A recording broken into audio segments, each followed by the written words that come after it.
சூரியன் FM. உங்க சூரியன் FM 93.5ல இப்போ நீங்க கேட்டுட்டு இருக்கிறது சகலகலா நாயகன் with உலக நாயகன். ஹலோ சூரியன் எஃப்எம் நேர்களே, நான் உங்க பிளேட் சங்கர். இன்னைக்கு வெள்ளிக்கிழமை அப்படிங்கிறதோட நவம்பர் 7ஆம் தேதி. இதெல்லாம் விட சிறப்பான ஒரு விஷயம், இன்னைக்கு யாருடைய பர்த்டே? உலக நாயகனோட பர்த்டே. எஸ், அதனால இந்த 2 மணி நேரம் சகலகலா நாயகன் அப்படிங்கிற ஸ்பெஷல் ப்ரோக்ராமை நீங்க கேட்டு என்ஜாய் பண்ண போறீங்க. இதுல என்ன ஸ்பெஷல்னா, அவர் நம்ம கிட்ட பேசியிருக்கிறாரு, நிறைய விஷயங்கள் ஷேர் பண்ணிட்டு இருக்கிறாரு. அதெல்லாம் நம்ம இப்ப கேட்க போறோம். வணக்கம் உலகநாயகன் கமல்ஹாசன் சார். வணக்கம் சார். ஃபர்ஸ்ட் உங்களுக்கு பிறந்தநாள் வாழ்த்துக்கள் சார். இன்னைக்கு பிறந்தநாள் அப்படின்னு சொல்லும்போது ஒவ்வொரு வருஷமும் ஏறிட்டு தான் இருக்குதே தவிர, ஆனால் முகத்துலையோ உங்கள் உடம்புலையோ அதுக்கான ஒரு அறிகுறியே இல்லையா சார்? போக போக அப்படியே இளமையாயிட்டே போறீங்களே, எப்படி இது உங்களுக்கு மட்டும் எப்படி இது சாத்தியமாகுது? நான் பார்த்துட்டு இருந்தேன் எங்கள் அப்பாவோட 60வது பிறந்த நாளோ அல்லது 60 கல்யாணத்தும் போது எடுத்த ஃபோட்டோ. ஸோ அது பார்த்தா 60ன்னு சொல்ல முடியாது. ஸோ வேறு யாரையும் பழி சொல்லாமல் அப்பாவோட டிஎன்ஏல சொல்கிறதோ அல்லது வேறு எந்த அதற்கான பெருமையை நான் எதுவும் தாங்கிக்கல. ஏன்னா அவங்கள மாதிரிலாம் நான் ஜாக்கிரதையாக இல்லை. எல்லாரும் பண்ணுற தப்புகள்லாம் சின்ன வயசில் நானும் பண்ணிட்டு தான் இங்கே வந்திருக்கேன். என்ன கொஞ்சம் முன்கூட்டியே அதெல்லாம் நிறுத்தணுங்கிற ஒரு நல்லறிவை நண்பர்கள் மூலமாகவும் குடும்பத்தின் மூலமாகவும் சில மருத்துவர்கள் மூலமாகவும் தெரிந்து கொண்டதனால் கொஞ்சம் மிச்சம் இருக்கிறது, அவ்வளோதான். ஆனால் இந்த மாதிரி நீங்கள் இளமையாக இருக்கீங்க, உங்களுக்கு வயசான மாதிரியே தெரில அப்படிங்கிறது எல்லாருமே உங்கள் முன்னாடியே வந்து சொல்லியிருப்பாங்க இல்லையா? அப்படிலாம் சொல்லும்போது எப்படி இருக்கும் உங்கள் ஃபீலிங்? சில சொல்லுவாங்க, பொய் சொல்கிறாங்கன்னு நினச்சி நானும் நம்புறதில்லை. ஏன்னா நம்ம வழக்கமாக ஒரு பொம்பளை நல்லா பார்த்தா சாரி என்ன கலர்னு கூட பார்க்காம பியூட்டிஃபுல் சாரின்றாங்க.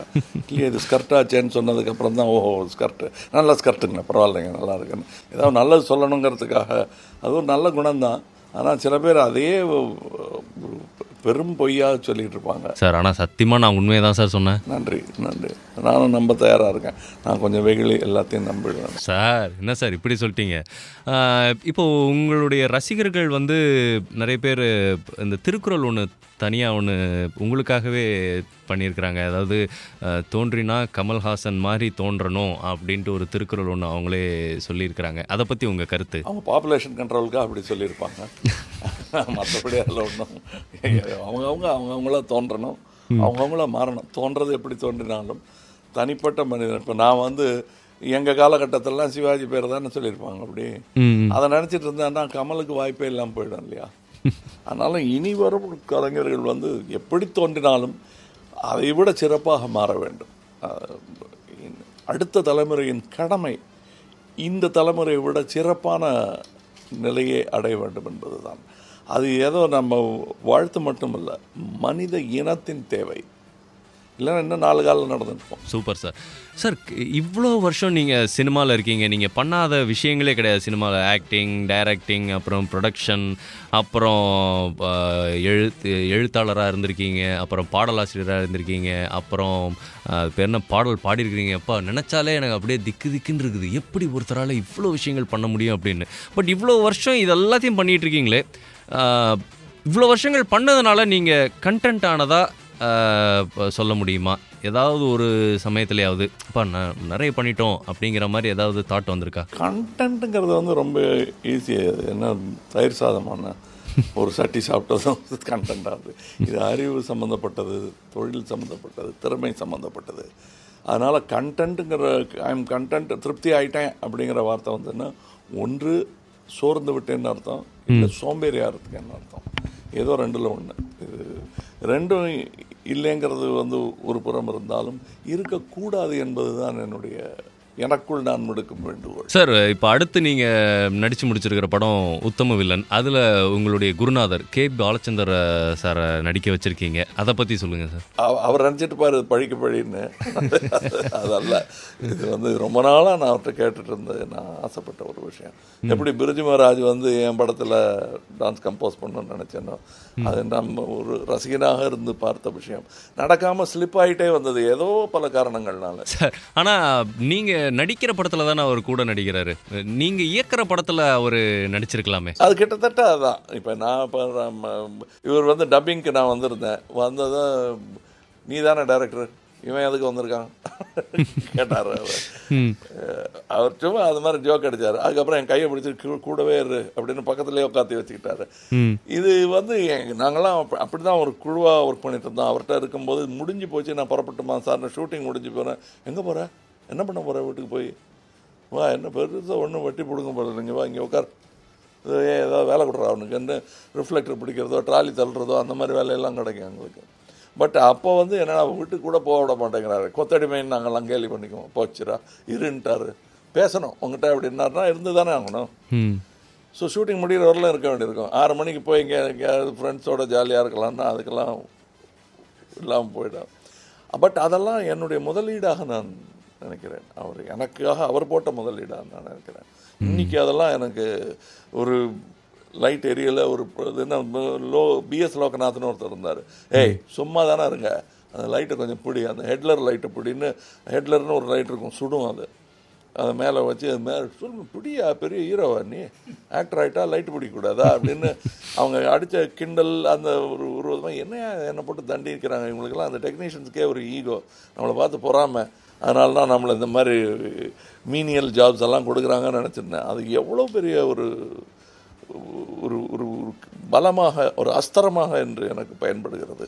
ஏதாவது ஒரு காரியம் நின்று போச்சு, தடைப்பட்டு போச்சுன்னா அதற்கு உடனே ஒரு யுக்தியை கையாளவோ அதுக்கு மாற்று சொல்லவோ முடிகிறது என்றால் இந்த பயிற்சிகள்லாம் தான் காரணம். எவ்வளோ விஷயங்கள் இன்னைக்கு ஃபுல்லாக பேசிக்கிட்டு இருக்கலாம் போல இருக்கு நம்ம கமல் சார் கிட்ட. சார், உங்களை பற்றி நிறைய விஷயங்கள் கேள்விப்பட்டிருக்கிறோம். ஆனால் ரொம்ப மனசுக்கு பிடிச்ச ஒரு விஷயம் என்னென்னா, இப்போ நீங்கள் ஒரு படம் நடிச்சுக்கிட்டு இருக்கீங்கன்னா அந்த கேரக்டராகவே நீங்கள் மாறிடுவீங்க. படத்தில் மட்டும் இல்லை, நார்மலாக நீங்கள் மற்றவங்க கிட்ட பேசும்போதும் சரி, பழகும்போதும் சரி, அந்த கேரக்டராகவே நீங்கள் வாழ்ந்துட்டு இருக்கீங்க அப்படிங்கிறாங்களே, அதை பற்றி உங்கள் கருத்து சார்? அது உங்களுடைய கற்பனை வளம் என்னை அப்படி மாற வைக்கிறதுங்கிறது தான் நிஜம். ஒரு பகுதி நானும் பாதி கிணறு நானும் மீதி கிணறு நீங்களும் தாண்டது தான் நிஜம்.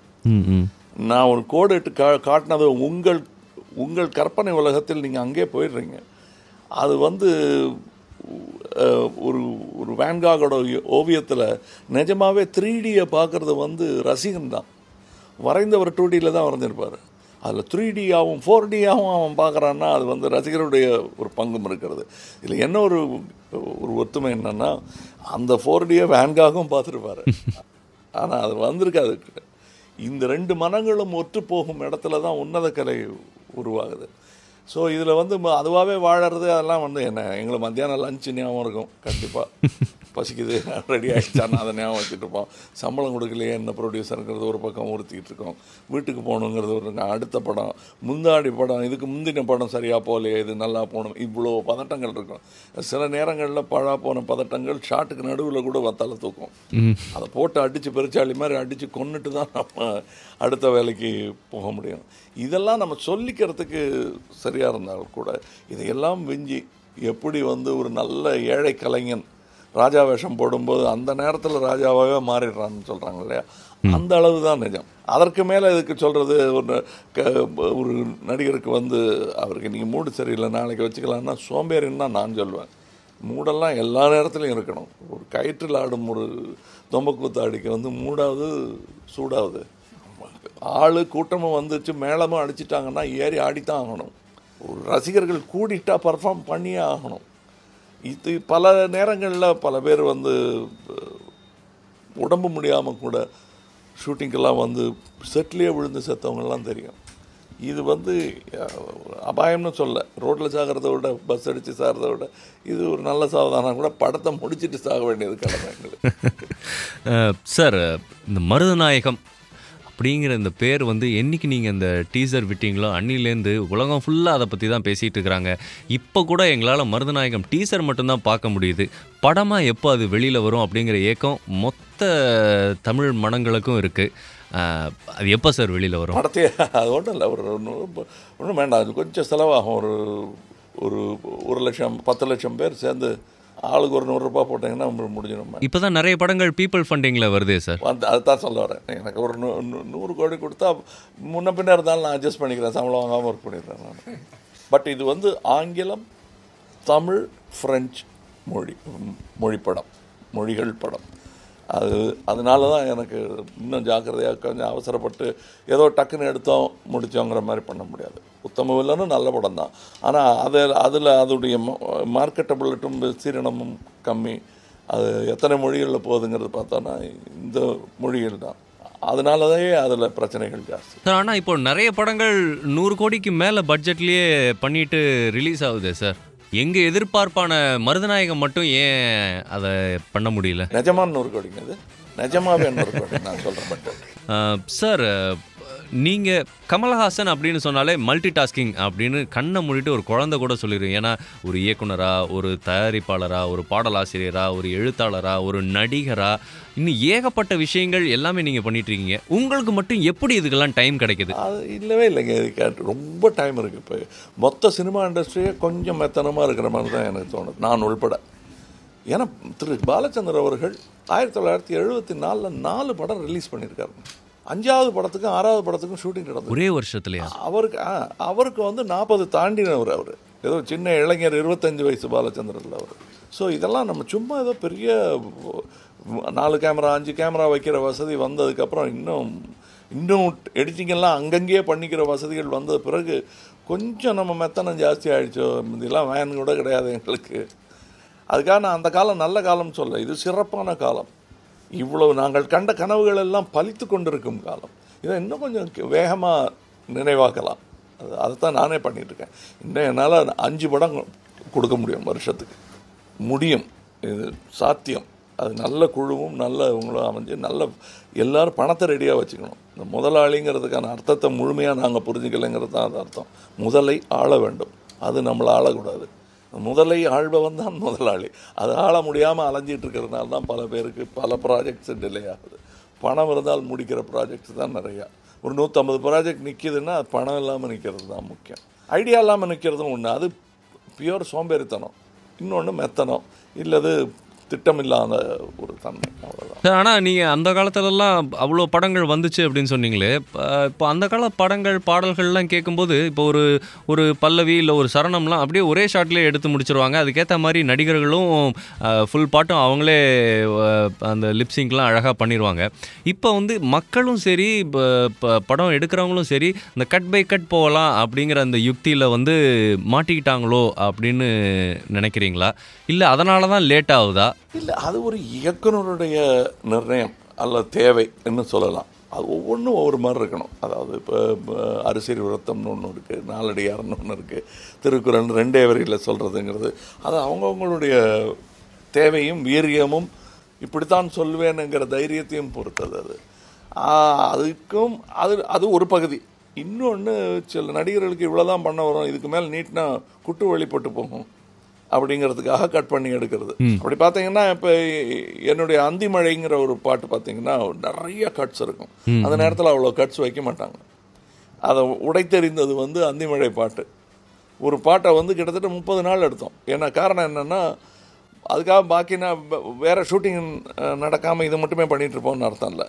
பல காட்சிகள் எடுத்துகிட்டு இருக்கும்போது இந்த 1 மணி நேரம் இந்த ஒளி நமக்கு கிடைக்கும் காலகட்டத்தில், அந்த டைம் ஆஃப் டே என்று சொல்வார்களே, அதில் வந்து ஒரு மேஜிக் ஹவர் அந்த மாதிரி தேடி நேரம் ஒதுக்கி வச்சுருப்போம்.